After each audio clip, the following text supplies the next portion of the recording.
Never date someone na walang pera. Ayan tayo eh. Bakit? Bakit naman? Wala naman sigurong problema kung yung taong jojowain mo walang pera. As long as mahal mo siya. 'Di ba? Ibig sabihin kapag wala kang pera, kahit na mapagmahal ka, kahit nasa iyo yung karakteristik na pagiging loyal, kahit ikaw yung taong faithful, hindi ka karapat dapat mahalin kasi wala kang pera. Ganun na ba? Ganun na ba pag-ibig ngayon? It's all about money na ba? Ang dami ko nga nakikitang magjowa dyan eh.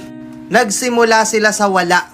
Minsan yung lalaki yung walang pera, yung babae yung walang pera. Pero nagwo-work naman. Minsan nga nagiging successful pa sila dahil nagtutulungan silang dalawa. Sa bagay, yan yung kadalasang moto ng mga mayayaman eh. Yung mga may pera na. Pero anong problema doon? Hindi nasusukat yung pagmamahal sa dami ng pera mo. At yun yung totoo. Hindi porket wala kang pera ay hindi ka nakarapat dapat mahalin. Yun lang yun. Di bali nang hindi loyal. Di bali nang hindi faithful. Di bali nang manloloko. Basta may pera. Baka hindi pagmamahal yung hinahanap mo. Baka pera. As simple as that. Sa influencer pa man din ang galing. Ang dami ring mga batang iniidolo ka.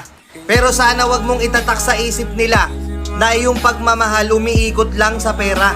Alam ko maraming mga nanonood dito na yung mga taong minahal nila nagsimula sa 0-0.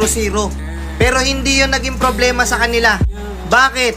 Kasi mahal nila yung tao eh. Against all odds ka, di ba?